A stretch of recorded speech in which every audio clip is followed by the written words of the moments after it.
In the quiet confines of an ordinary school, a boy sat helplessly in his classroom as a barrage of chalkboard erasers was hurled at him. The cruel laughter of his classmates filled the air while he remained still, enduring the assault. When he finally summoned the courage to speak up, asking them to stop, the atmosphere instantly shifted. One of the bullies rose with fury and unleashed a series of violent punches on the boy, hitting him hard again and again. Just when the situation seemed unbearable, another student walked in. His presence interrupted the attack not out of compassion, but because he noticed a teacher approaching. For a brief moment, the bullied boy felt a flicker of hope. He believed that maybe, just maybe, the teacher would intervene and finally stop the torment, but that hope quickly vanished. The teacher saw everything and chose to ignore it. The beating continued as if nothing had happened. Then came a final blow. Someone taped a cruel note on the boy's back. It read, "I have no parents." The teacher, once again, did nothing. The pain from the hits was nothing compared to the sharp sting of humiliation and abandonment. That note stayed on him like a brand, echoing his loneliness, and with the silent acceptance of the adult who should have protected him. His despair grew deeper. Later, during lunch break, a student who seemed to hold a high status in the school arrived on the scene. He casually demanded a cigarette from the very bully who had been attacking the boy earlier. As he stood nearby, his eyes fell upon the cruel note still stuck to the boy's back. He asked who had written it. The bully who placed the note answered, not with shame, but with anger. Without hesitation, the newcomer struck the bully with intense force.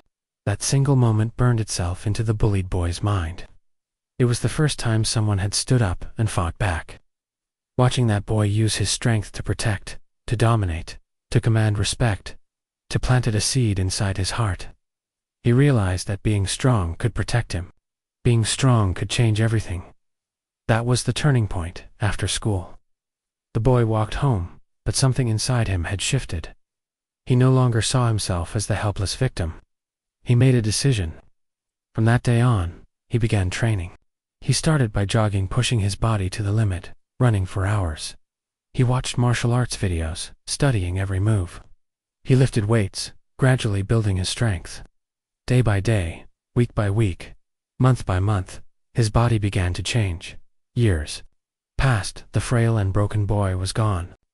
In his place stood someone entirely different, taller, stronger, more confident. When he returned, people hardly recognized him. The transformation was so intense that even familiar faces hesitated to speak to him. Whispers followed him through the hallways. Some warned others to stay away. His name now carried weight, and that name was Kwon Dogan. At a certain high school, the ideal of a safe and disciplined environment existed only in theory. In practice, bullying was rampant, frequent, and brutal. Despite being something that should never be tolerated, it happened openly, as if it were part of the daily routine. And within this twisted reality, the bullies were not faceless. They had their own title, Iljin. It wasn't just a label. It was a reputation, a warning, and a hierarchy. Behind the scenes, however, a plan was in motion. Inside a school security office, a quiet yet daring initiative had begun. It was called Iljin, in charge of Iljin. The aim was simple, in principle, but dangerous in execution. Gather powerful individuals to secretly fight against the ILJIN and dismantle their control from within. The idea stirred a fierce debate. It was based on the philosophy of using violence to suppress violence. While some opposed this approach, others saw it as a necessary evil. The project's leader believed it was the only way. In time, the head of the organization gave approval to move forward and authorized a search for individuals strong enough to stand against the Iljin. Elsewhere, at a small convenience store, a young man named Kwon Dagan was working a shift behind the counter. He had once been a student, but without clear cause, he had been expelled. Now, with no school and no direction, he worked quietly in the store, his energy low, his thoughts scattered. The monotony weighed on him, and he longed for something, anything that could release the pressure building inside. He needed a place where he could let go of his stress. At the same time, a group of Iljin was out roaming the streets. They spotted a young student and began harassing him. But before things escalated, Their leader ordered them to stop and focus on something else. He told one of them to go buy cigarettes. The group, still full of restless energy, made their way to a nearby convenience store. They entered the store where Kwon Daegan was working. Two of them picked up bottles of alcohol and approached the counter. Though they looked young, their confidence was high. But Kwon Daegan was not the type to look away from rules. He noticed they were underage and reminded them that they weren't allowed to purchase alcohol. This warning didn't sit well with them. One of the ILJIN members grew aggressive, stepping closer, his voice rising. The situation escalated quickly. The store's manager, noticing the tension, stepped in. Wanting to avoid damage to the store, he instructed them to take the matter outside if they wanted to settle it. Outside, the Iljin still had his hand gripped tightly on the hood of Kwon Daegan's sweatshirt. Kwon Daegan gave him a final warning, counting down seconds to let go. A girl who was with the Iljin laughed, amused at how clueless he seemed about the situation. But her amusement didn't last. In just 3 seconds, the ILJIN was unconscious, knocked out, before he could even process what had happened. When he finally regained his senses, he was disoriented and confused, unable to comprehend how easily he had been beaten. Embarrassed and desperate, he told the girl to call for backup. She did as told. More Iljin members arrived. Among them was a particularly large high schooler named Daeon, whose size and appearance resembled that of a grown man. He stepped forward with confidence, believing brute strength would be enough, but it wasn't. With a single slap, Daeon collapsed to the ground, unconscious. Kwon Daegan realized he had no time to waste. Rather than fight them one by one, he told all of them to come at him together. They attacked at once, but it didn't matter. He overwhelmed them completely, knocking them all down with precise and powerful blows. The first Iljin, now desperate, grabbed a glass bottle and lunged at Kwon Daegan, but Kwon Daegan responded with ruthless efficiency, striking him so hard that the fight ended instantly. Only one opponent remained, their leader. But the moment their leader saw Kwon Daegan clearly, his expression changed. He recognized him. This wasn't just any fighter. This was Kwon Daegan, once the dominant figure in the Incheon area. The leader immediately changed his tone. With a serious expression, he apologized and ordered his group to never return to this place again. From a distance, a woman observed everything. She represented the Golden Dragon Education Group, and she was the head of the secret project targeting the Iljin. She had been searching for someone exactly like him. Now, she had found him. She approached Kwon Daegan and offered him a chance to fight back against the very system that had once abandoned him. A mission to confront the ILJIN in schools, to dismantle their power with his own hands.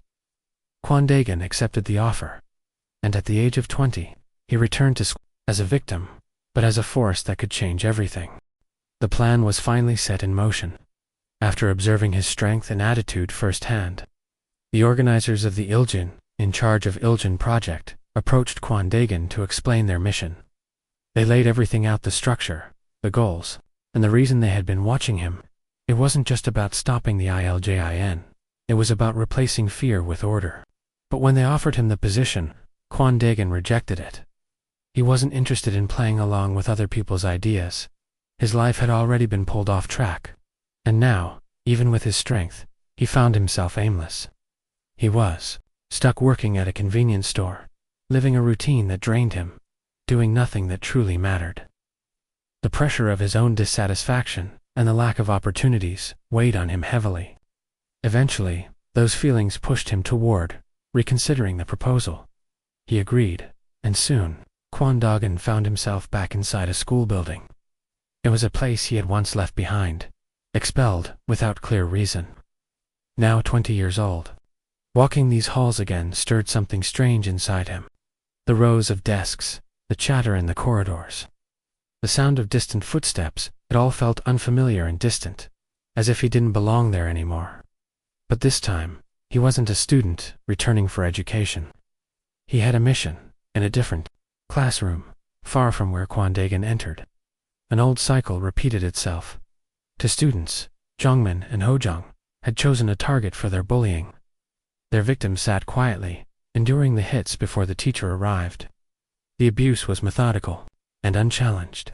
As the teacher stepped in to introduce a new student, the violence paused, but the atmosphere remained the same. When Kwon Daegan entered the room, his height and looks drew immediate attention. The girls whispered to one another, impressed by his appearance. He looked different, older, stronger, more mature. It didn't take long before Hojong laid eyes on him and marked him as a new target. Kwon Daegan took his seat and was paired with a classmate named Kim Minsu. The boy seemed quiet, timid, and avoided eye contact. As they sat together, Kim Minsu gave him a brief warning. "Things were different here," he said. This class wasn't like the one Kwon Daegan had once known. He spoke from experience. He was one of the bullied students. Moments later, the truth of his words became clear. Hojong suddenly struck Kim Minsu on the back of the head with force. The classroom didn't react. It was just another day. Kim Minsu was then ordered to run out and buy bread, insulted loudly in front of everyone. The bullying was loud, calculated, and directed with a purpose. They weren't just humiliating Kim Minsu, they were trying to provoke Kwon Daegan, and it worked, but not in the way they expected. Hojong included Kwon Daegan in the game and tried to order him around too. But Kwon Daegan refused. He simply said he wasn't in the mood. His refusal wasn't loud, but it was enough to surprise the room. Laughter followed. It had been a long time since anyone said no. Hojong reached out and grabbed Kwon Daegan by the head, trying to assert dominance. But Kwon Daegan gave him one last warning. He told him to let go. The moment passed and then everything changed. With swift, explosive power, Kwon Daegan struck Hojong hard. Blow after blow landed with precision, and in moments, Hojong collapsed to the ground. Jungmin, the other bully, jumped in, throwing punches of his own. But Kwon Daegan didn't flinch. He responded with a single counterattack that dropped Jungmin. Instantly, Hojong, still conscious, stood up again and grabbed a chair. He raised it, ready to strike Kwon Daegan, but he didn't get the chance. Another powerful punch met him head-on and knocked him down again. The room was silent. The two bullies had been defeated easily. Their pride shattered. Their dominance ended in seconds. But Hojong laughed. Even in defeat, he tried to cling to control. He looked up from the floor and reminded Kwon Daegan that neither he nor Jungmin were the real boss of the class. And then, the door opened. A new figure entered, a presence different from the others. This was No Manho, the true leader. The one even the bullies obeyed. His arrival signaled that the real challenge was only just beginning. Out of nowhere, Monoxide Manho entered the classroom. His arrival changed the air. Whispers spread across the room as students quickly began speculating who would win the fight. Some believed Kwon Daegan might pull through again. Others weren't so sure. But one thing was clear. Something intense was about to unfold. No Manho stood calmly, showing no signs of aggression, yet his posture revealed everything. Though his expression was relaxed, his body was subtly coiled, perfectly aligned in a fighting stance that resembled kickboxing. He wasn't here just to talk, he was ready to strike at any moment. He looked at Kwon Daegan, asked for his name. Just as Kwon Daegan was about to respond, No Manho moved. Without warning, he launched forward, appearing to aim a kick toward Kwon Daegan's groin. Reacting instantly, Kwon Daegan raised his defenses, but it was a trick. Kwon Daegan had misread the move. There was no kick, only a fast, clean punch. No Manho struck directly, landing a hard blow on Kwon Daegan's face. The hit echoed through the room. Before No Manho could launch another flurry of attacks, Kwon Daegan had already adjusted. He read the pattern and countered with a precise strike. Kwon Daegan returned the hit, sending No Manho stumbling backward. Still, No Manho wasn't done. From the floor he laughed. There was no fear in his eyes, only a challenge. He stood up again, unwilling to back down. In a quick move, he threw an object toward Kwon Daegan, trying to distract him. It was a dirty tactic meant to break his concentration, and with that, No Manho continued his attacks. He used every trick in the book: feints, distractions, low blows. But it didn't matter. Despite the unorthodox fighting style, Kwon Daegan stayed in control, with clean, brutal precision. He broke through No Manho techniques. Each strike brought the fight closer to the end. Finally, Kwon Dagon landed a decisive blow. It was a strike that ended the fight completely. No Manho collapsed, unconscious. It was over. Kwon Dagon stood tall. He looked down at the three fallen Bullies Hojong Jongmin and No Manho. He ordered them to stand and line up. Though weak and battered, they obeyed. With calm authority, Kwon Dagon turned to the rest of the class. He made it clear if there were still Iljin among them, he would take them down, one by one. Elsewhere, the woman from the Golden Dragon Education Group continued watching. Her eyes were focused on Kwon Dagon. Every move he made, every fight he won, brought her closer to confirming he was the right choice for this project. Meanwhile, in another class, a different figure began to emerge. His name was Sangbo. Even though he wore a school uniform, tattoos stretched across his body like those of a Yakuza member. The marks were clear, and the aura around him was dangerous. He wasn't just another student. He had a reputation, and that reputation included defeating nitrogen monoxide, Manho. In the past, what Sangbo had done to nitrogen Manho wasn't a simple victory. He had treated him like a punching bag, beating him over and over again. There was no resistance, one-sided violence. And now, Sangbo seemed curious. He wanted to meet someone new, out of nowhere. No Manho entered the classroom. His arrival changed the air. Whispers spread across the room as students quickly began speculating who would win the fight. Some believed Kwon Dagon might pull through again. Others weren't so sure. But one thing was clear. Something intense was about to unfold. No Manho stood calmly, showing no signs of aggression, yet his posture revealed everything. Though his expression was relaxed, his body was subtly coiled, perfectly aligned in a fighting stance that resembled kickboxing. He wasn't here just to talk, he was ready to strike at any moment. He looked at Kwon Dagon, asked for his name. Just as Kwon Dagon was about to respond, No Manho moved. Without warning, he launched forward, appearing to aim a kick toward Kwon Dagon's groin. Reacting instantly, Kwon Dagon raised his defenses. But it was a trick. Kwon Dagon had misread the move. There was no kick, only a fast, clean punch. No Manho struck directly, landing a hard blow on Kwon Dagon's face. The hit echoed through the room. Before No Manho could launch another flurry of attacks, Kwon Dagon had already adjusted. He read the pattern and countered with a precise strike. Kwon Dagon returned the hit, sending No Manho stumbling backward. Still, No Manho wasn't done. From the floor, he laughed. There was no fear in his eyes, only a challenge. He stood up again, unwilling to back down. In a quick move, he threw an object toward Kwon Dagon, trying to distract him. It was a dirty tactic meant to break his concentration.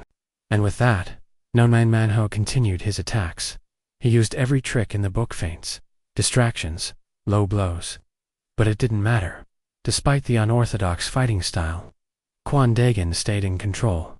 With clean, brutal precision, he broke through No Monoxide Manho's techniques. Each strike brought the fight closer to the end. Finally, Kwon Dagon landed a decisive blow. It was a strike that ended the fight completely. No Manho collapsed, unconscious. It was over. Kwon Dagon stood tall. He looked down at the three fallen bullies Hojong Jongmin and No Manho. He ordered them to stand and line up. Though weak and battered, they obeyed. With calm authority, Kwon Dagon turned to the rest of the class. He made it clear if there were still Iljin among them, he would take them down, one by one. Elsewhere, the woman from the Golden Dragon Education Group continued watching. Her eyes were focused on Kwon Dagon. Every move he made, every fight he won, brought her closer to confirming he was the right choice for this project. Meanwhile, in another class, a different figure began to emerge. His name was Sangbo. Even though he wore a school uniform, tattoos stretched across his body, like those of a Yakuza member. The marks were clear, and the aura around him was dangerous. He wasn't just another student. He had a reputation, and that reputation included defeating No in the past. What Sangbo had done to No Manho wasn't a simple victory. He had treated him like a punching bag, beating him over and over again. There was no resistance, just one-sided violence. And now Sangbo seemed curious. He wanted to meet someone new. On his second day back at school, Kwon Daegan approached the morning with a different mindset. The violent introductions from the day before were behind him. Now, he wanted to reconnect with what it meant to be a student again. His goal was simple: focus on studying and relive the parts of school life he had once missed. Despite the tension that lingered in the classroom, he was determined to turn his attention to academics. He borrowed a notebook from Kim Min-soo, his desk partner, and began reviewing the material. With focused eyes, he flipped through the pages and started copying notes while quietly observing the classroom dynamics. Even as the Iljin presence still loomed in the air, Kwon Daegan stayed calm and committed to keeping the classroom in order without conflict. At some point, one of the girls in the class tried to flirt with him.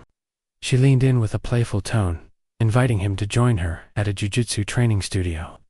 But Kwon Daegan, uninterested, simply replied with brief nods and short answers while continuing to write on the board.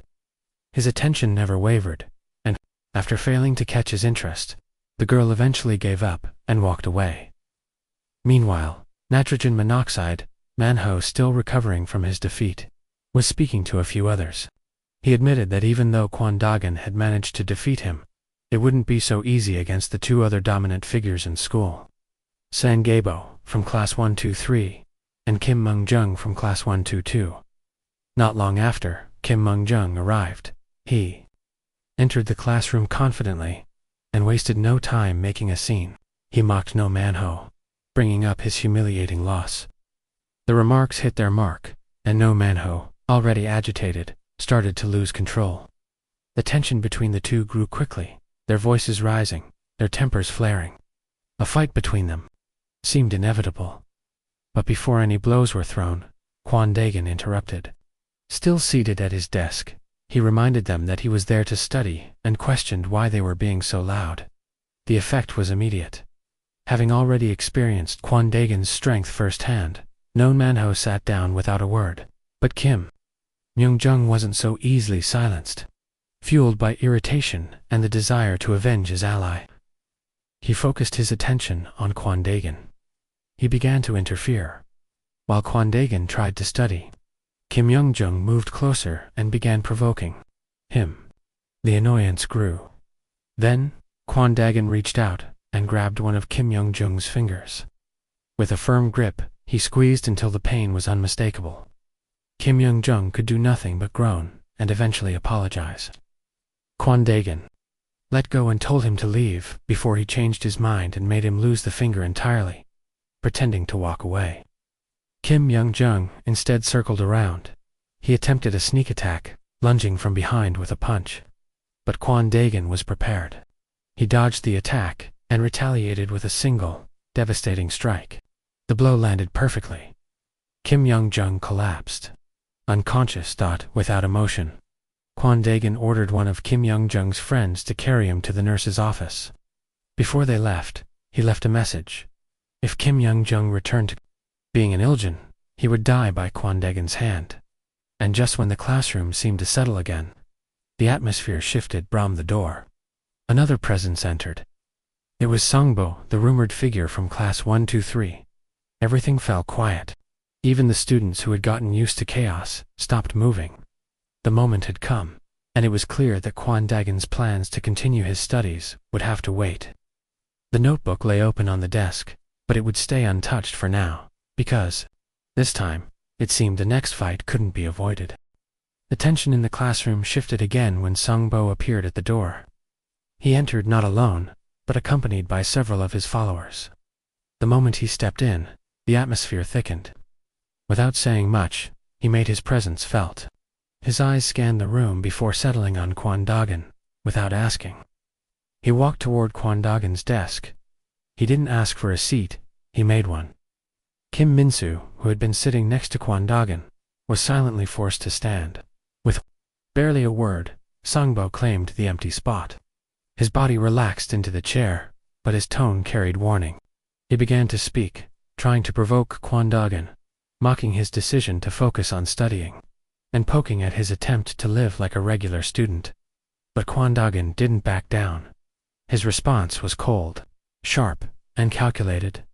His words struck a nerve. Sangbo, clearly irritated, straightened up and extended a challenge. He proposed a fight after school. From behind, No Manho attempted to speak up. He tried to offer insight, possibly information he thought might help Kwon Dagen prepare, but Kwon Dagen made it clear that he didn't need anything from him. Still, No Manho kept talking, ignoring the rejection. He continued explaining as if he hadn't heard anything, determined to share what he knew, in a different classroom. While that conversation lingered, Sangbo was seen sparring with weaker students. He struck them without hesitation, treating them like nothing more than punching bags. They didn't fight back. His blows landed cleanly, over and over, as if punishing them for existing in the same space. It wasn't training, it was domination. Later, during lunch break, Kwon Dagen and No Manho sat together, eating quietly. Curious, Kwon Dagen asked a simple question: if No Manho had once beaten Sangbo, why did he appear so afraid whenever Sangbo was around? The question lingered in the air for a moment before No Manho answered truthfully. He explained everything. He admitted that in a past fight with Sangbo he had been cornered. The situation had gotten desperate, and in that moment, he made it dishonorable. Mufi had grabbed and squeezed Sangbo's groin. It wasn't a victory of strength or technique. It was a cheap shot, and though it had given him the win, it came with fear that lingered ever since. Across the cafeteria, others were eating and talking casually. But some students, sitting nearby, decided to act out. They began picking food from their own trays, and throwing whatever they didn't like onto Kwon Dagen's tray. It was deliberate. Their faces showed no shame. Their intention was clear. But Kwon Dagen wasn't amused. The disrespect wasn't just an annoyance, it was a direct insult. Rage simmered beneath his composed expression. His patience was wearing thin, and the way they treated him like someone to be ignored or mocked pushed him toward the edge. The day wasn't over yet, and the real confrontation was still waiting.